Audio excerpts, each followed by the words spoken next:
Yeah, I've got to go and brave the crowds this morning to go and get my seafood and That's ham. awesome. Right. Well, they've kicked off. Let's go, shall we? Yeah, let's do it. First one is from Steve. Great advice as always. Thank you. My DSA campaign excludes search partners and the display network. Should I include these? I want quality traffic, conversions, and efficient spend. So I actually don't ever use a display network in a DSA campaign. The display network is only going to kick in when you run out of budget for the people in the inbound search.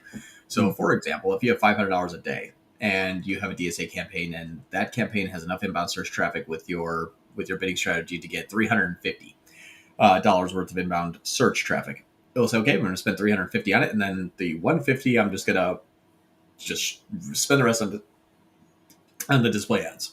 So it doesn't actually really help too much. It's just kind of like once your search campaign budget is maxed out, it'll just dump the rest of the ad spend in display, which is why Google recommends you doing it, because it's going to spend that money no matter what. And so that's why Google really likes it. Now in search partners, I've had mixed results. I've had good and I've had bad results. And what you can do though is inside the campaign level view, go into your segment, go into your top versus other, and they'll tell you how much money you spent on the search partners and what the CPA was. So that's kind of a good way to identify, like, we do sometimes see that search partners sometimes takes up like 60% of the ad spend because a person used a really strict target CPA and the search partners are cheapest CPCs. So it just defaults to the network. And sometimes you're not even on Google at all. You're on only search partners, like at 90-95%. Most of the time it's a lot less, like 10 or 15%, and sometimes it does fairly decent. But the only true way to identify if search partners are working well for you is if you are segmenting by that conversion action, or sorry, segmenting by that top versus other, and then evaluating its performance. More often than not, it's not the best quality of traffic, and sometimes your lead quality is also poor. Hello, Aussie Ace. That's an awesome name. Cool. Hello, gentlemen. Hello, Aussie Ace. All right. So we've got, actually, I'm going to jump straight to Dave on this next one because there's a big, long one after that. Have you guys run ads on Adroll versus Google Display? If so, was the quality any better? I find Google Display is generally crap filled with kids channels, game channels, and apps, which I exclude. I have not found a good use case for Adroll. Now you can use a what's it called? There's a script now that not script. It's a placement exclusion that you can use for apps and kids games, which we usually just use kind of as a default. That's one way to kind of move that off to the side. The problem that I don't like with Adroll is that it counts by default for view through conversions, and Adroll will also count website traffic as if they show an ad to them as view through conversions. So when you cut through the BS that they're taking credit for, which is a complete lie, when we've seen this where we had some campaigns where it's like, it's a 2,000 ROAS, okay, so like a 20x. Well, what about the click data? Oh, that's a 0.4 ROAS. So if you can differentiate, which I know you could a few months ago, I don't know if you still can, but if you could differentiate between Adroll click and Adroll click and view through conversions, and find the difference between those two, and then also if the audience is cold or remarketing is going to be a difference as well. If you're running Adroll and remarketing, fine. I see no problem with that at all. That's perfect. It's remarketing. You're already driving quality traffic, hopefully, and so you'll be fine. But the Adroll traffic that is cold traffic usually is like half of half ROAS, so 50% ROAS or below when you're talking about clicks, and that's the only way I measure things. View through conversions mean nothing. Just because you're not necessarily targeting all pure cold traffic and then getting them to see the ad, and then convert. I wouldn't. If you maxed out everything else, including like YouTube, then I would do that. But I wouldn't run that. That's the part that I think is horrible. Is base it off of your click through performance, not view through performance, and then see if it still shows decent. And if so, great. I just haven't seen it yet. Yeah, there's a URL, mobile app category : 69500 is the code that we put in to exclude all the apps and CRAP. Yep. All right, so we've got a multi-question from Joan. Our sales dropped from 20 orders to like 3 this past week. Didn't touch PMax. It is still spending. No TCPA. Sales are averaging 3 to 4 sales now. It's because Q4 ended. PMax Yeah. 7 in. This last week, you're gonna like pretty much everyone's gonna see a reduction. Yeah. We've actually after Black Friday, Cyber Monday, once we hit the point where we could not ship the item and guarantee before Christmas, we cut budgets sometimes 50-60%. This is going to be a historically slow week. Yeah. And then we're going into a potential kind of global recession. So save your pennies and use it wisely. My opinion would be if you're not running a TCPA or a ROAS on any of your campaigns, when you see sales drop, dip your ad spend with it. Your market is telling you that they're not buying right now, and you're not going to force people to buy products because you're spending more on Google. So I'd adjust your budgets down accordingly. Save on that ROAS, save on that on that CPA, and then when you see that there's more sales coming in, start to scale it back up.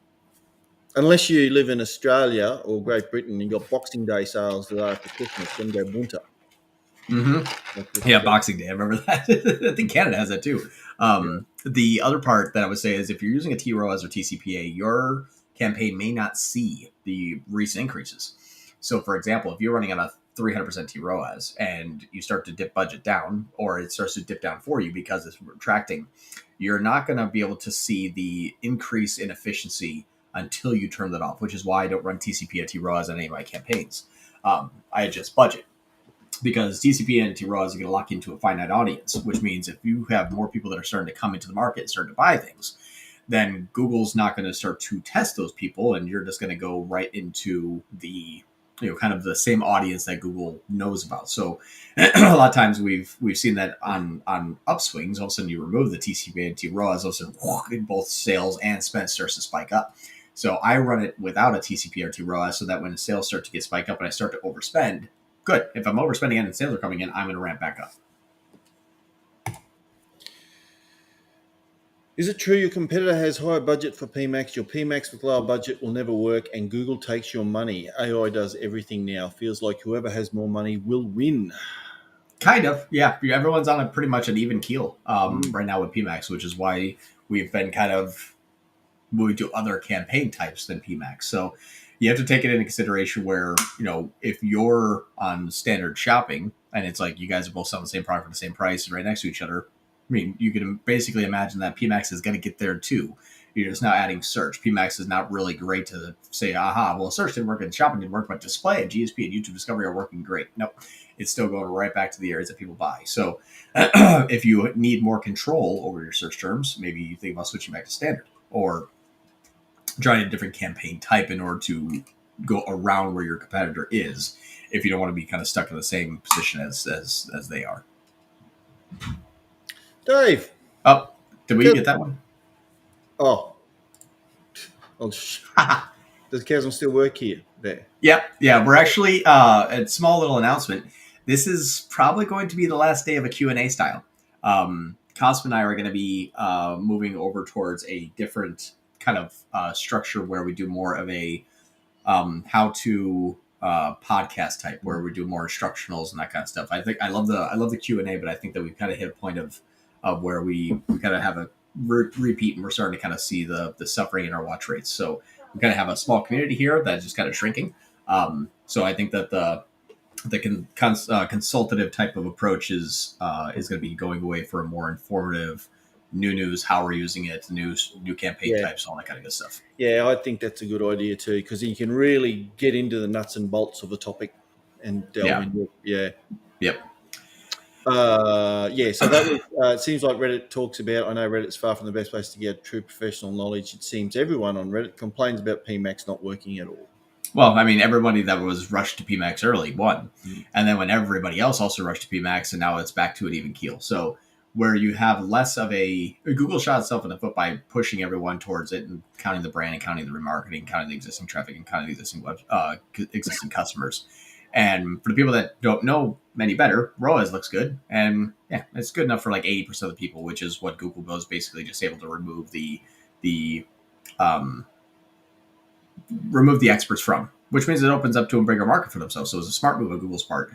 But if it's not working for you, definitely abandon ship quickly and move over towards either splitting out PMaxes from feed and non-feed. So if you have a PMax campaign with a feed, maybe just remove the feed, run PMax and run standard shopping alongside of it. So now you're controlling the shopping portion, but you're letting PMax do the DSA or the remarketing. So, but not dynamically because there's no feed. It's going to be display. So think about how you change your ads from there. So there's a lot of things that you can kind of finagle and readjust and make pushes to where you need them to go. Not necessarily just lean on giving PMax more ad spend because that's what your competitors are doing too. Amaya, do you increase TROAS when actual ROAS is hitting the target or when it's way below and you want to restrict spend? I very rarely use TROAS. One of the times I do use a TROAS is if it's like a standard shopping or search campaign or maybe PMax. I actually don't have a client that I use TROAS on PMax for, but I use it as a small amount of learning. So if I need to have a 200% ROAS in an account, I'll usually do a 40% ROAS because I'm actually not focused on ROAS at all. I'm focused on um, I'm more focused on CPA or a CAC. So here's the thing: is if your ROAS is at a 400%, but you don't know who they are, you only have half a story. It's like, hey, these people that might be my existing customers or people coming from Facebook or whatever they may be, warm traffic or referral from organic. All of those people they're getting a 400% ROAS. But if you can't scale it up, like if you add more ad spend and no new conversions come in, now Google may take more credit for more conversions, but if you don't actually see the MER move or the overall revenue move of the company, then you're just simply taking a bigger piece of the pie that wasn't yours to begin with, which means your overall metrics don't actually improve. Google just does. So ROAS is a bad indication of good performance. And so I usually don't use a T-ROAS. I'm looking for cold traffic scalable at a good CPA or good CAC that I could push. Not necessarily ROAS on an audience who I don't know anything about. That's kind of the flip side of that coin. Don't place too much emphasis on ROAS. Place it on who they are and how they're finding you. That's the conversion path is much more important than ROAS. And a follow-up, when making future TROAS decisions, I try to see past 14-day correlation between the direction in which I change TROAS and the resulting volume and natural ROAS. Is this good? Again, it's kind of the same thing. My question is, in what camp? There's more than I need to know. Is this like a standard shopping campaign with brand excluded, or is it a PMax with brand included? Are you also running different channels at the same time, and are you using automated targeting in order to find these audiences? And then what networks are you finding them on? A 10-cent remarketing click of an existing customer that potentially Googled branding earlier to spend $50 is going to be an amazing ROAS. You just didn't need to do it. So that's my question: is who are these people, and then I can give you a good decision, good adjustment. Because right now, if my ROAS is above 300%, or if I see a campaign that reacts really well to a sale, it's the wrong campaign. That's not a good campaign. Now, unless I do have like standard shopping campaigns that are not brand, they're getting 300%. That's a different story. But if you're saying like, hey, my dynamic remarketing is doing great, why? I don't know. Well, that's bad. You got to find out who is actually there and how they found out about you first and where you're actually attracting them. Because if it's not something you can push, like you can't just turn the dial up and start seeing more and more traffic and more conversions overall in your company coming in, it's not actually its own audience. You're simply just taking more credit for an audience that was already there. And those people are usually the high ROAS people. Joan, Google is recommending set target CPA, capture incoming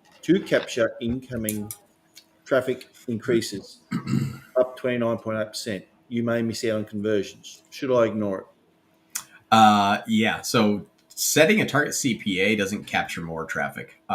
That's wrong. And I hope everyone here can agree. If you set a target CPA of, let's say, $10, your spend dips. Or if you say set a target ROAS of 400%, your spend dips. This may be a brand campaign for sure. Then yes, it could just say, hey, these people are going to come and buy. We already know it, so pay less for them. Fine. Or if it's a dynamic marketing, fine. But if you're talking about like a cold traffic campaign, I don't use a TCPA. I don't use a restriction to capture incoming traffic increases. That doesn't ever happen. That's not possible. It's not at Google. You can't set a T-ROAS and spend more money. The other part of that, though, is if you expand that recommendation, sometimes it says if you set T-ROAS at 400%, but then your daily ad spend goes from 500 to 6,000, then yes, you're going to capture more for sure, because you're going to capture some high ROAS and some low ROAS. It may even out. But the question there is, what's the campaign type? Who is the audience? And when setting a TCPA, why does Google know so much about the people that are going to buy again? That's my question. And then also, have you ever set a TROAS or TCPA that has a high threshold, like a high ROAS goal or a low TCPA goal, and has actually seen the campaign spend more money? I never have, and I manage $100 million a year. I know I'm pretty good at this. James Webb. Oh, the telescope. Hey. When you use global MER, where do you get this data from? Do I have to ask the client for this, or can I check in GA, Google Analytics? I'll assume. Yeah, you can actually, usually if you have access to here's the other part is you have to know what the client's spending everywhere. When I'm talking about everywhere, I mean paid traffic. Media efficiency ratio is MER, which means if I spend 10 grand a month on Facebook and 10 grand a month on Google, and I'm making 40 grand a month in revenue, your MER is 2. You're spending 10 at Google, 10 at Facebook, so you're spending 20, you're making 40, that's 2x. MER is company ROAS, company's return on ad spend, not Google's, not Instagram, not Facebook's, not TikTok, not all of them. So MER means if I spend everywhere, what is my global return? The reason why this is important is because there's more overlap than you all can imagine. I have some campaigns that have had a user go through a journey that cost me more money in ad spend than it did with the actual purchase. It was like 17 clicks on Facebook and Instagram, another 12 clicks on Google between these like other campaigns. And then there's email and direct and organic sprinkled throughout the conversion path. But I counted them up. It was like $5 a click. I'm like, I spent $280 on this person. And I made a $38 purchase. That's why ROAS doesn't mean anything.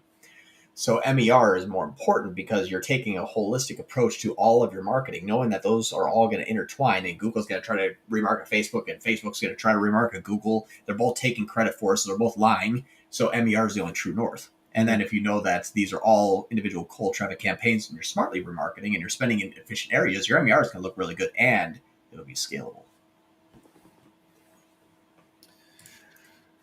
Joan, will running standard shopping help or hurt PMax with the same SKU? I'm running PMax for around 2 weeks now, not a single conversion. Account has no data on this product besides PMax now. Yeah, and that's the thing too, is you got to find out what PMax is running on. If it's running 2 weeks and not a single conversion, are your CPCs under $2? Joan, get back to me with that one. And let me know what your CPCs are, and I'll tell you where to look. James Webb, which strategy is best for e-com client that focuses both on sale and leads at the same time? The client sells primarily to B2B customers. Standard shopping, my opinion. But you also have to track all of your phone calls and your chats and your form fills as conversions inside of Google Ads. For a person that is a B2B, they're not just going to necessarily add 4,000 items to the cart and check out. They're going to find you there, though, if it's a product that a B2B company is looking for, like industrial cleaner. But if you're talking about industrial cleaner manufacturing, no. So if you don't have physical products to sell, can't run shopping. If you do, run shopping. Just know that you're going to have to capture a person that clicked on a shopping ad and fill out a form, or clicked on a shopping ad and give you a call, or clicked on a shopping ad and chatted in that was quality. So the way that you measure doesn't matter. The person is going to choose the path that they want to go through, regardless of what campaign type you found them on in order to convert. If it's a B2B, usually it's, hey, how's training, how's taxes, how's freight, what's the warranty, is there support? There's 1,000 questions that they're going to ask that you can't track and have an e-commerce transaction, but you can in chat, lead, and phone call. The problem is you have to monitor all those. Our company listens to every single phone call that came in from any client, from any campaign. We listen to, we have a whole team of people. We listen to hundreds and thousands of phone calls daily. So what that tells us, though, is that we know the lead type that's coming in from a client, because we can identify, this person Googled this, they clicked on that ad, they were on this website, they called us, they asked us questions about shipping, and now there's the next steps, good lead. So unless you're finger to the pulse there, you can still kind of measure it based on, like, did they call, yay or nay? Did they chat, yay or nay? Or did they fill out a form, yay or nay? But unless lead quality is there, I mean, it's a half-built bridge. You're still not sure if it's actually working or not, because you can't see if they actually pay the money. And then you just make sure that the conversion actions that you set up, lead generation, a call, a form fill, and a sale are all primary. Right. Yep. And then if you want to, just slap a a $20 value for each one. I don't know what the price is on one of your products, but find an AOV and attach that to every single one. Joan, super chat. Hey, $4. thank you. Yeah. Oh, here we are. Rojvan Louis. That is a sweet name That for is. a. I mean, you got John and Glenn here, so Yeah. that's just a really cool name. Yeah. Rovan Luis Tuccio. Yes. How Oh, did I how like did I the way do? this did the It sounded like you had a swollen tongue. you sound exotic. Will DSA campaign and a regular search campaign compete against the same keyword, or can I run them simultaneously? You can, but a very simple use case of that is if hopefully you're using phrase and exact. If you're running a broad campaign and a DSA, you're never going to stop them from fighting because they're both No, broad. no. But if you use a phrase match, exact match, just simply add in your phrase and exact match as native keywords to your DSA campaign. They'll fight for similar keywords, but there'll be a clear direction as to where they can go, and that's the best you can do right now, unfortunately, with Google's exact match close variant world. And that's the beauty of running close and exact. You can be very specific with your headlines too. DSA, you got nothing. You can't do nothing. Right. In a pure Manual. MCPC strategy, I struggle with keeping CPC low enough to hit spending goals and high enough for conversions. Any script for this? Yeah, I would run a low TROAS if it's e-commerce or a high TCPA goal. So what I would say is, let's say you want $50 conversions. Just going to use that as an example. Run a TCPA of 150. What that's going to do is start to push the search terms into more search terms that are working better. So as long as it has some direction, but it's not too restrictive, it'll push it in the right direction, kind of like bumpers in a game of bowling. Like, you're pretty good, but every now and then you need to bounce off of it. That's how you want to use either a TROAS at low, like 50%, or a high TCPA, like $200 or $150. This when you start to see this, you get one or two conversions, and then all of a sudden your search terms, you look like you're spending a good amount of money on the search terms that are converting well. The other part of this thing is I'm not sure exactly if you're using Google Analytics for your conversion tracking, that's not going to help. If you're using Tag, that's going to help very well. If you're counting a 90-day conversion window, good. If you're counting a 3-day, that's not going to help either. So there's a lot of other things that you got to check. Make sure that your conversions are being tracked. All of them are being tracked long enough. Use the proper conversion tracking method like Google Tag, not GA4, not Google Analytics, because they just will suck. But make sure that you actually have what you can see as a conversion, like on the calling for the website, but you're all tracking calls from ads, so you're missing those. Make sure you're capturing everything. That's first and foremost. Because if you're getting good search terms and you're getting good placement, but they're not buying, Google Ads is not going to be able to help you. There's something else there that's wrong with the business model, perhaps. It could be site speed. It could be a whole myriad of things. But let's just say all of that's perfect. I would use a TCPA at a high TCPA threshold or a TROAS with a very low threshold. And see if that starts to clean up your search terms and start to control spend, because it has a slight restriction to it. It's not just going to spend wildly. What's your thoughts on using portfolio bid strategies if you're using a target CPA TROAS? I don't like it.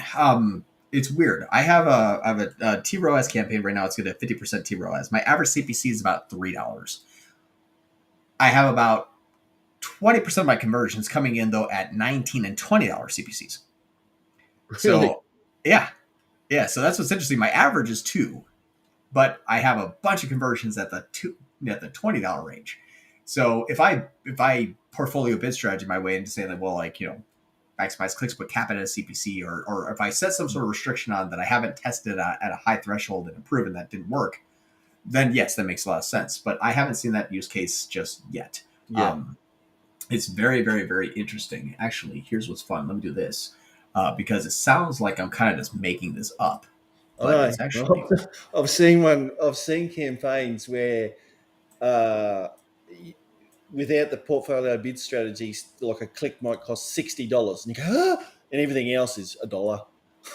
Yeah, exactly. Google, what are you doing? $60. Exactly. And it's so funny. Let me do this here. I think I can do this. Let me do this here. Give me 1 second.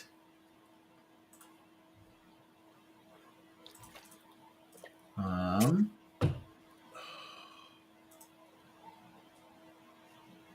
right. We're just going to risk it for the biscuit right now here. I'm going to see if this works. All right. So I'm going to try to share a screen.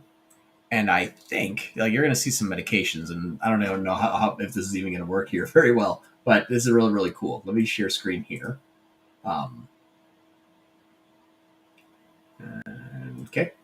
So go ahead and share that. So you see right here is my October, November, December.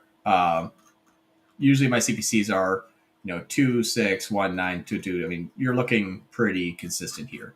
I think I won't give you an average, but just it's about $2. That's where 1,400 of my conversions descending come from. Now, when you crank up the average CPC to $17, yes, and then $14, yes, and then $13, there's 2 there, and then $12, there's 3 there. So it's not all, and there's another 1 and 3 clicks, and then there's some that are excluded, so they're not happening again. But the ones that are, this one went out of stock after 1 click, but just because it went over $5, $6 a click doesn't mean I'm not making sales at a really good ROAS. It's still a really good cost per acquired new customer. 3 clicks at $20 gives me a $60 new customer. As long as I'm under 100, I'm good. So portfolio bidding can work and will work and is good, but I have to see a lot of clear evidence that you've seen those metrics long enough at that level that they don't work for me to be convinced, okay, yes, try that. Yep. Louis. I have different categories in my ecom store. Should I run different PMax campaigns for each and every category? I have approximately 1,500 products. Yes, I would actually break them out preferably by category, not by individual product, and keep them in a way so that your cross-product traffic is still in the same campaign. I know it's impossible, and you're going to get probably about 70 to 80% of the way there. But if you're like, hey, I sell everything. I'm just going to use a crazy example. I sell horse saddles and bunion cream. Perfect. You may have 50 SKUs of bunion creams for women's feet. Put them all in one campaign, but then keep the horse product separate. No one's going to be like, I need a horse product, but bunion cream. Like, they're not going to jump with those products. They're going to jump between different types of inter-category products, which is fine. And then you can start to push more traffic to those products. So keep them broken out by category, which means that unless they, if they come into that campaign and look at product A, but buy product C, but it's all the same category, fine. Just throw gasoline on that fire. That's okay.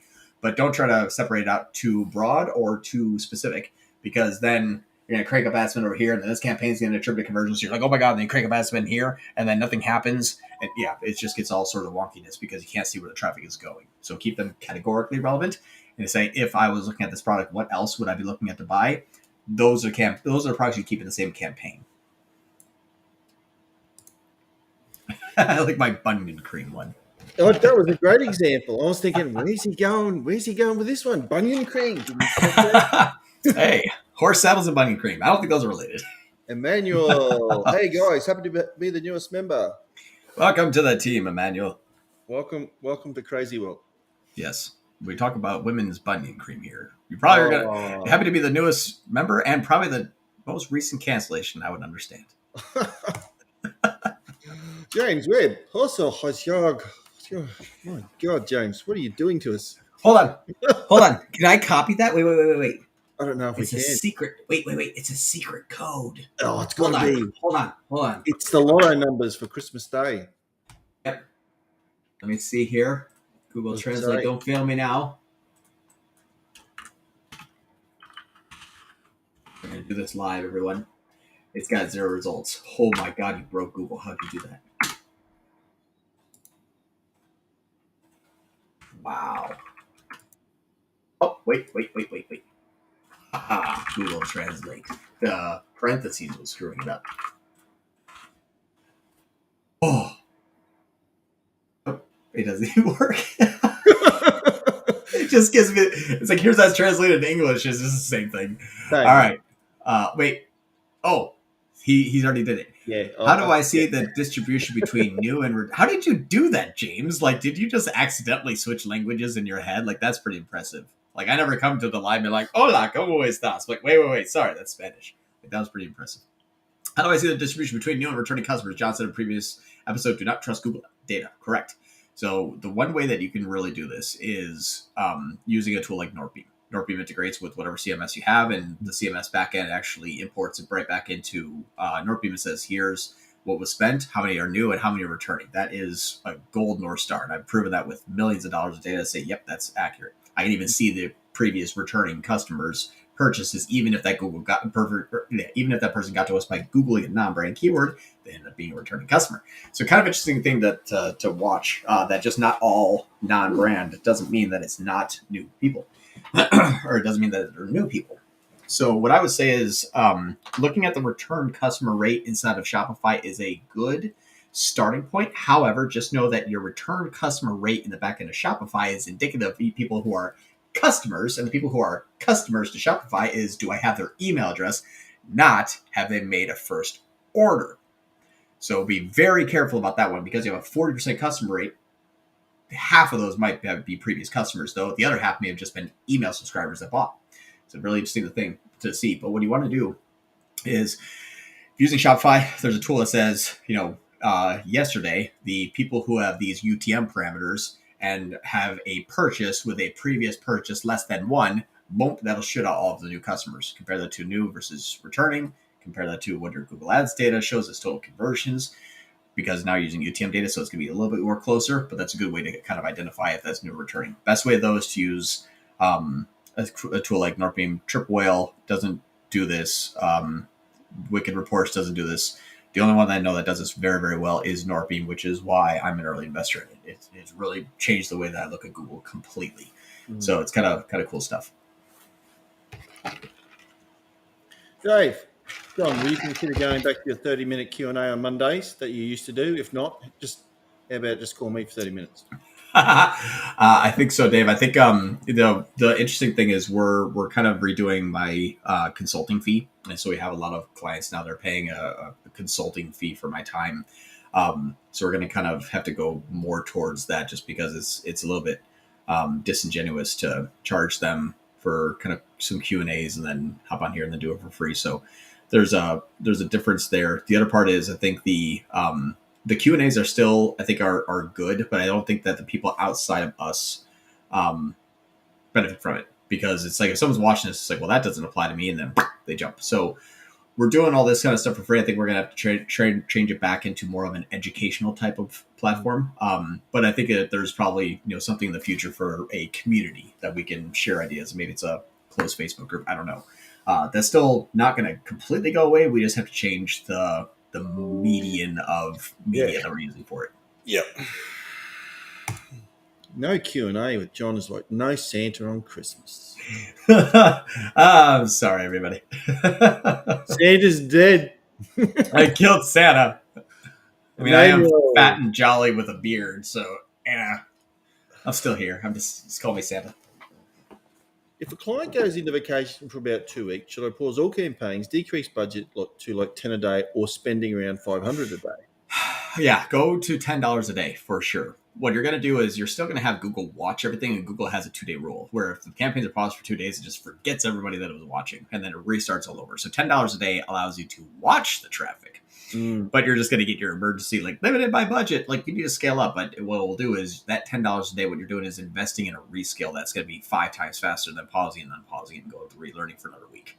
So that's the investment. But yeah, I've even had success doing this down to $1 a day. But I'd say $10 a day is fine. If you want to give it enough ad spend that they will watch enough large size of audience that when you hit the gas and go back up to 250 and then the next day up to 500, it scales up pretty quick. Rajval Hui, I love the Q&A. Watched many of them. Sad to see it stop. I think it's going to get better. I think that what's really, like, all the stuff that we're talking about, like what's MER, rather than me kind of coming on every Friday and re-explaining it, I'm going to have, an hour-long segment, how to find it, where to look for it, how to identify it. It's going to be much more value-packed that I think we're all going to be able to benefit from. And you'll a lot of the stuff that we're talking about on this Q&A today, too, we've shot videos about. So I think that there's that part, too, that we don't have a lot of a good, like a structured library for this kind of stuff. So again, we'll look at some sort of like community Q&A. Maybe it's free, pay. I don't know what it looks like yet, but we're going to look to see some kind of community Q&A, but then also that we can, not, kind of spite our consulting clients with this kind of marketing medium, but also be able to provide you guys with a ton of value still, that you would pay our $2,500 an hour consulting fee to learn. So it's okay. It'll be fine. Mm-hmm. James, Exact outperforms Broad in the most important business metrics in every single test I've ever seen. Broad does drive incremental conversions, but at greater cost. What's your opinion? I have almost the exact opposite. Here's the funny part though is you can't use broad like exact. You can't just take your exact keywords, turn them broad, and be like, well, that didn't work. What you have to do is think about broad as a topical category. So I'll give you an example. I had 1,000 ROAS on cold traffic search campaign for a hammock company, and my keywords were buy hammock, order hammock, purchase hammock.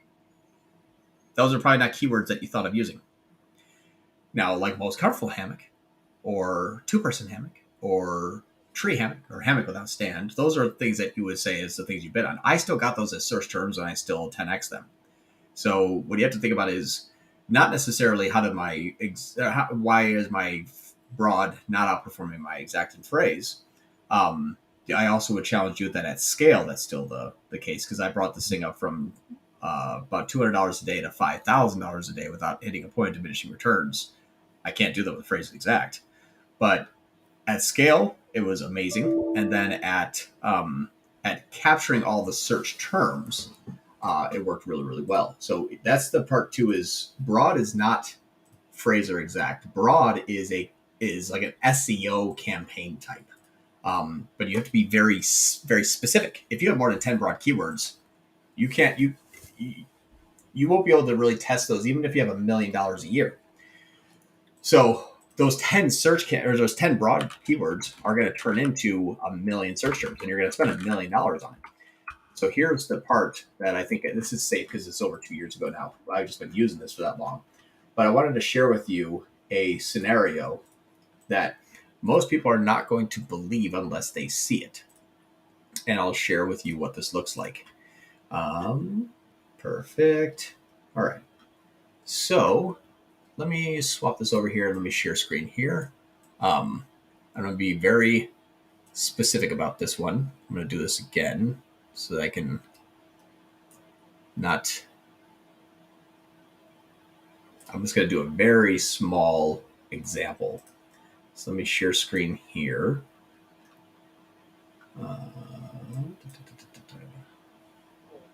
Where is it? There it is. All right, Glenn, can you add that here? Perfect. So for example, this is January of 2021. What you're going to see is purchase hammock, buy hammock, purchase hammock, order hammock. Stupid odd keywords, right?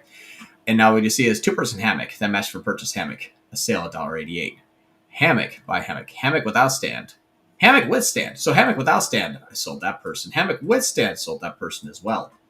And so now my ROAS is 1137. My conversion rate is 2.3. And my cost per conversion is $23. And I'm spending 53 cent CPCs. So but your keywords aren't going to make sense. You're trying to ask Google for an intentional user. I need a person that's looking to do A, B, and C, and then let it do its job. Don't touch it for 90 days. Then you're going to start to see results. People start to add negative keywords. They adjust bids. They don't use an automated bidding strategy like a maximize conversions and then slap a high TCPA or low T ROAS on there. They set it up incorrectly where it's like, well, I did manual and broad. So you ask Google to pay for the irrelevant search term, and then you kept asking Google to pay for the irrelevant search term without stopping it. Yes, well, of course it's not going to work. So there's like 5 steps that you need to do perfectly in order to make this work well. It's intentful keywords. They're small amounts, sub 5. I spend $700 a day on 15, and I'm not even close to be maxed out. So sub 5 keywords, use intent, use an automated bidding strategy with a high threshold, but not after 90 days. Not until 90 days. Once you do that, then let me know how this works for you. Manuel, why are Q&A videos not showing up on the channel anymore? Click on No idea. live. They are there. They are? Yeah. Yeah, click on lives. Sorry? Yeah, click on lives, you said?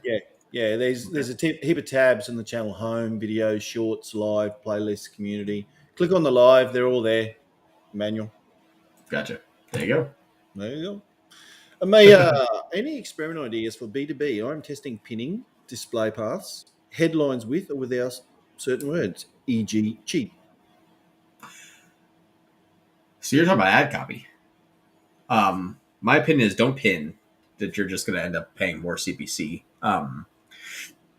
So don't do ad copy pinning. Display paths, I don't think anybody's ever made the choice to click on an ad or not click on an ad based on what the display path said. My opinion, like the vanity URLs, not going to make a difference. Headlines, yes. So that's going to be one of your biggest things. Headlines, then your description. Headlines, number one. For B2B, make them B2B specific. So what I would say is a person looking for, let's just say industrial cleaner. Industrial cleaning manufacturing, made to order, bulk discounts available. So I'm trying to show that a person that's like, hey, I'm looking for a company that manufactures, cleaning supplies. Like, we're a white label cleaning supply. We have no minimums. You can cancel anytime. We have free shipping. Okay, shut up. I'll talk to you. So you're basically your 30 character elevator pitch is exactly what I want to put those headlines. Ignore everybody else. You're only looking for the B2B targets. You're actually trying to make yourself less attractive to B2C. So that's the thing too, is like, even if you want to put 5,000 piece minimums, great, put it in there to save you ad spend. So yeah, I would definitely say that make yourself the most attractive to B2B and least attractive to B2C. It's all about the copy. What's the copy that's relevant towards people, wholesale, budget, discount for bulk orders, all that sort of stuff. Yeah. James, if a client uses GA for conversion action and change to Google Conversion Tracking, GCT, do you also adjust the client's ROAS goal if GCT gets significantly more conversions than analytics? Yes, but I also do this. Add it as a secondary. Watch it for a month. Because what you're going to find is what's the difference between analytics and ads. I'm just saying, when you say Google Conversion Tracking, I just call it Google Ads Tracking. But between analytics and ads tracking, you're going to have usually about a 30 to 40% increase. Now, the question, though, here is, how does that change MER? So you can, if you're focused on ROAS. I don't. I focus on other things. So, for example, if I'm using a client ROAS, I'm getting a 200% with a cold traffic campaign, which is no remarketing, no brand, no existing audience, no referral from Facebook or Instagram, and it's no organic, and it's no return direct. Now, once we get through that, and if we're still focused on ROAS, no, I wouldn't change a thing, because you're still going to get the same exact result. You're just going to be measuring more of the same. So a 200% in analytics might be a 310 in ads. And if you're trying to get a 200%, you're getting a 2%, I would still try to get a 2% in Google Ads and get 310. Fine. I'm still going to receive the same. I'm just counting more of the ones that I missed. But again, it depends on what audience you're tracking. If you're tracking warm audiences, I would actually crank that ROAS up and try to spend less, because I don't want to pay for people that are already going to buy from me. Joan, 25 cents for keyword asset group, 47 cents for interest demo. Yeah, you're not on shopping at all. You're probably on display or GSP most often. So your previous question was, can I run standard shopping alongside PMax? Right now, I'd pause PMax completely. I'd run a dynamic remarketing campaign and a standard shopping. Just forget PMax for now. CPCs, $100 budget. Yep. Yeah. I do 80 in standard shopping, 20% dynamic remarketing. Ha ha! Ha ha ha! Ho ho ho! Yeah. We butchered his name. Yeah. Hold on. Roshvan Louis Suchu. How's that one? I think I'm just right now. We butchered it. Now I'm lighting it on fire. I'm sorry. Rajvan. Yeah, I'm not even going to try. Aussie. Rajvan Louis Suchi. 2 goals on Google Ads. One is conversion goal by event in Google Tag Manager, and the other one is triggered by the URL path. Thank you. Is it good to also add URL as primary attribution if tracks more conversions? I think you're asking if you should duplicate track. 2 goals. One is conversion goal by event, and the other one is trigger. That sounds like you're duplicate tracking. Yeah, I wouldn't be doing that. Pick one or the other. Yeah. The thing with the difference between tracking conversions by URL and the other for events is URL if someone goes to the URL and refreshes it, but they might not have gone through the whole process, they might have gone back to look at the order page, that'll fire the event again. Mm-hmm. An event fires on the event just at that time after they've added something. So, what's your thoughts? Are you an event conversion action guy or a URL path I conversion like a action? URL path, honestly, but I'll track one conversion. Yeah, So yeah. this You way, don't if want it to hits miss a too refresh, much. they go back. Yeah, like you have to have an ad click and then a conversion. That's my opinion. Now, Yeah, that's not every use case. A lot of times what I'll do is I'm tracking every conversion. I'm tracking URL. I'll roll through the web pages of the tracked conversion from that conversion action, and if they're all still unique, which 95% of the time yeah, they are, then yeah, we're fine. But also Shopify has a built-in code that you attach to it to make sure it only tracks one time that thank you page is yeah. fired. So that kind of solves you there too as well. But when you're talking about like WooCommerce and those kind of stuff, yeah, I like Event Mm, better. mm. Yeah, I like Event better for WooCommerce. I like Page URL for Shopify because then I can say like, yeah, that person that came in on the 27th that spent $289 and got free shipping and used the coupon code, yep, that came from us. Like I know the order ID of that person inside of Google Ads, so I like that. Mm. Weekly estimates for Performance Max with a target CPA of 2175 and your new daily budget after December 23. When traffic is expected to increase, TCPA recommend to 2175 and 2.8K and 3 times current budget. Yeah. Add $2,800. Yeah, that's what I'm thinking too. Is basically it's asking you to set a target CPA, which can it go above and below, but then it's asking you to spend an additional $2,800 to go above and below that. The problem is, A, we're not sure who's going to spend it, and B, if it's Performance Max, these are going to be your dynamic marketing and your brand people too. Why?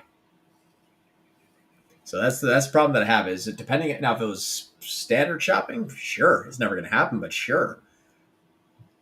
With Performance Max, you're going to spend budget on warm audiences. So Google's going to say, hey, look, you spent $2,800 more. Hey, look, you got the same CPA and same ROAS. Why? Those people that were Googling your brand name before that you ran out of budget before we could show an ad to, we're showing an ad to them now. What'd they get me? A lesser net. Shit, why? Like, it doesn't make sense. Mm. So Google is trying to convince you to spend more money with them because they know that there's an audience that already is there converting that they can simply show their attribution for. And it's up to you to say, do you want to spend more money on those people? I don't. I'd rather get a new user for that. For the set TCPA question. Oh, that was for the one above. Yep. So you've already answered that. Yeah. Okay, Amelia. So we got 10 left. We got a few to punch through. When pacing to hit spending goals, why is it better to only do it by tampering CPC or CPA instead of daily budgets for non-e-commerce? When pacing to hit spending goals. Well, I think what you're talking about is two different scenarios. Your daily budget's saying I'm already beating my competitors and I have enough CPC in order to spend the full daily budget so I can get more or less. CPC or CPA goals are saying, can I bid enough or am I overbidding and spending my budget too early, or am I reducing the amount of traffic that I have to my site because I'm overspending per click with a set daily budget? So there's two separate scenarios that we're talking about, but what we're saying when pacing to hit spending goals, you have to do both. Now your daily budget, if it's not being met, why? Look at your search impression share, your search top, your search absolute top, your search impression share lost by budget, your search impression share lost by rank, your search absolute or top lost by budget and or rank. And that will tell you, are you not spending enough per day or are you not spending enough per click? And it will give you the guidance. For example, if your search impression share lost by budget is 80%, you need more daily ad spend. If your search impression share is lost by rank by 80%, you need to increase your CPCs. So it's two sides of the coin. One's volume and one's positioning. Low position, less volume. Higher position, higher volume. Too high a position, too low volume. Because now you're getting $10 clicks at $100 a day, so it means 10 clicks. But 20 clicks at $5 a day is going to give you more traffic. It's going to double it for the same daily ad spend.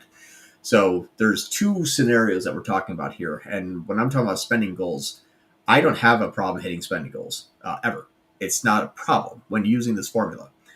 Is your click share above 80? If yes, there is no additional traffic, add no keywords.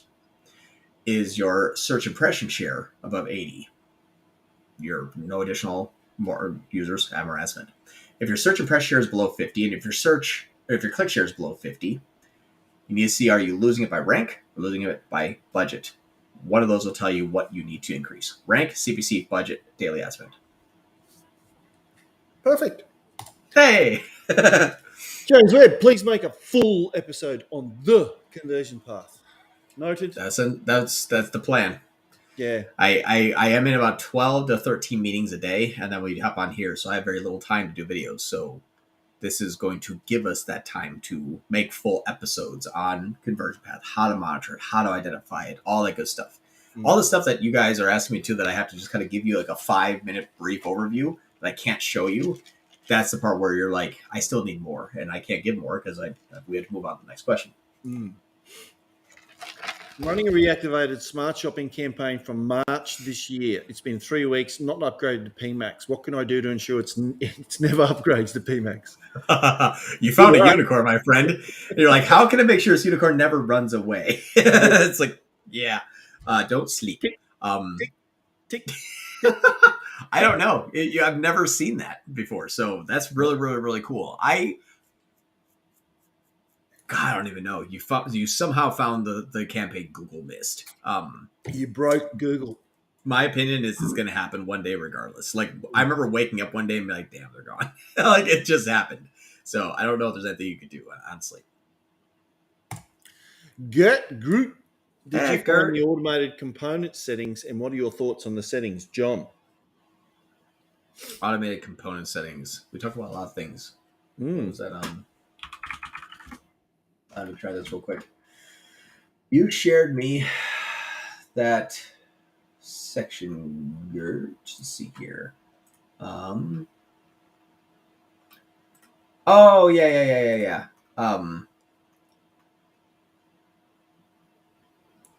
I'll have to take a look at that. No. So you have to go into the search campaigns, click items, the 3 dots to the right, automated components, click the 3 dots, and click advanced settings. I haven't even had a chance to take a look at that. But also, though, I was out of town this whole last week, so I have to get back in there and check that out. So I think that was on Wednesday that we talked about that. And I left town Thursday. Yeah, I literally left town the next day and I got back yesterday. So I have to check that out, though. So it's going to be cool. But I'll be able to share that with you. Probably we'll make a whole episode on that, too, actually. It could be something that we can now focus on, which is cool. Jerome, is Google moving to full AI control, and therefore they control bidding and they get more money and do all the work, and it becomes a money pit to win? Yes. No.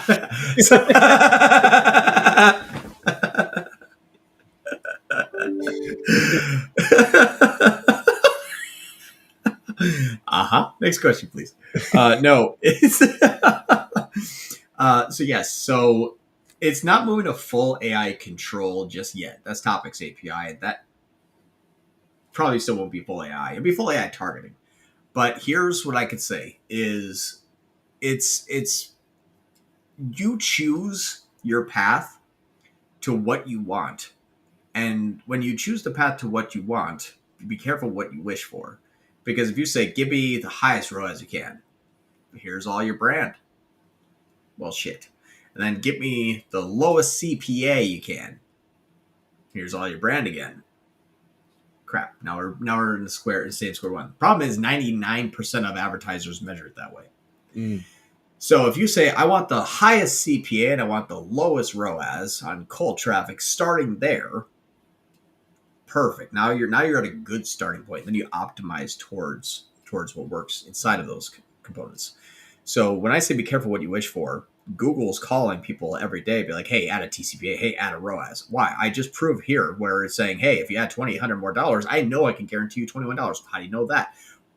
Because your brand campaign's doing that every day. Well, yeah. And that influx of traffic is what is going to happen when you pay for your brand name more often. Google. If you give it $2,800 more dollars, that traffic increase that's expected will happen because they made you do it. So what I'm saying is don't trust the machine, trust yourself. And make sure you're measuring it properly. ROAS doesn't mean anything. Is it warm? Is it cold? Is it returning? Is it new? Is it last year? Is it a referral from Facebook? If all of you say, I don't know, I can't help you all. So that's what I need to everyone is. That's why I think we're moving away from this Q&A too, is because we have to get you all thinking in a way that doesn't matter about ROAS. ROAS is only indicative of when the first person came to your site for the first time and what they bought had an AOV about $48. That's ROAS. It's not a measure of how your campaigns are performing. It's a measurement of what the first person purchase was. That's much different. Now, if it didn't come back through Google, what's your MER? That's a different measurement. If they come back organically and Google misses it, did you fail? Or did you make a really nice ROAS on a campaign that Google missed tracking? So full AI control is not the best way to think about it. It's are you measuring it properly? And then use any campaign type you can in order to ensure that it is cold traffic and you're choosing the targets. Wouldn't that hurt agencies like you guys? Full I'm AI. not sure what that means. Follow-up. Is that full AI? Yeah. No, we become so much more valuable. Oh, agencies like us, your normal agency, yeah, they're going to crash and burn. PMax killed like half agencies. Even one of our big clients freaked out because like we can't charge what we charge anymore. It's like, well, you can. You have to try. You have to know what you're doing. For us, we're totally fine. Agencies will find us more often because I can't tell you how many times we get people that fill out the lead form where it's like, I turned on AI, or sorry, I turned on PMax. It's all a brand. Help. That's what we're here for. When people smarten up, then they call us at later on. When I say smarten up, I don't mean that they're dumb. I mean when they find out what Google's doing and they need to figure out how to stop it. You can all write in different languages to make John use Google Translate. You guys have to do a lot more super chats. Following up on the TROAS bidding, when TROAS equals AOV divided by CPA, aren't you feeding Google one additional value parameter to optimize towards, not enough data on LTV? That's why I don't use TROAS bidding or TCPA. And I want to make sure that I've mentioned this very much.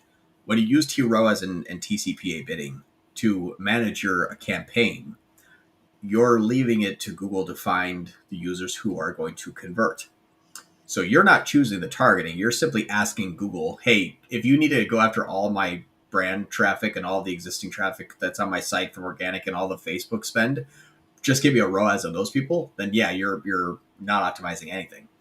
So when you're using TROAS on what you can control, again, if it's cold traffic only, like a standard shopping non-brand, all of your website visitors and all of your website converters excluded, or 90% negative, which is the only possible now, then when you use TROAS bidding, you'll find that if you put 100% TROAS, your entire campaign will die. It dies. Because you're basically asking Google, hey, before you earn that one click, do you know they're going to convert? No, then don't spend any money, so it dies. When you see that happen, now you're in good traffic territory. If you put an 80% ROAS on it and things die, good.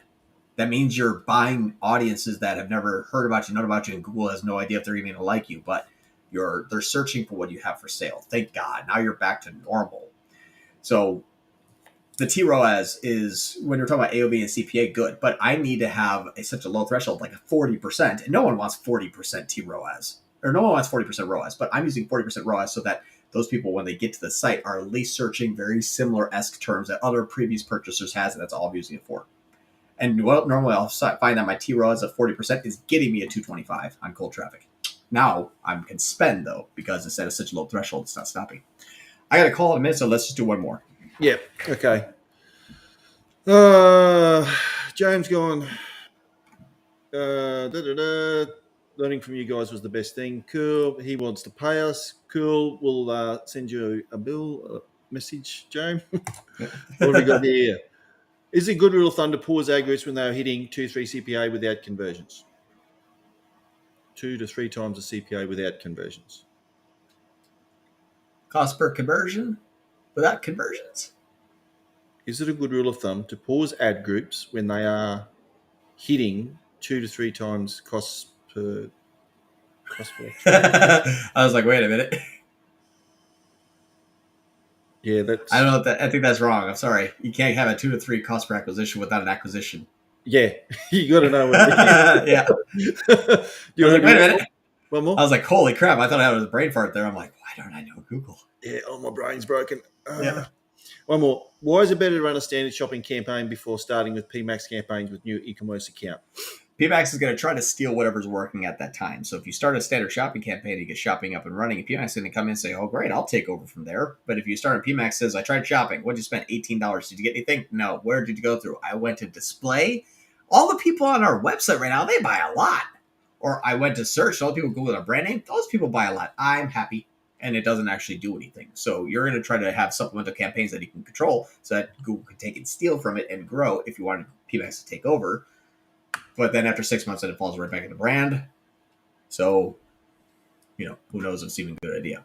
So yeah, it's PMax is kind of, fallen on its face when everyone joined it. And Google's like, well, the only place I know I can make a conversion consistently is brand and existing website traffic. Yep. When everything is even, no one competes against each other. My CPCs and sub-campaigns on standard shopping are 5 times less than what they used to be because all my competitors are on PMax. So interesting little tidbit there to kind of, look into if you like. I'm so sorry. I got my people calling me right now, so I have to get going. But I appreciate everyone. Thank you so much. Merry Christmas to all.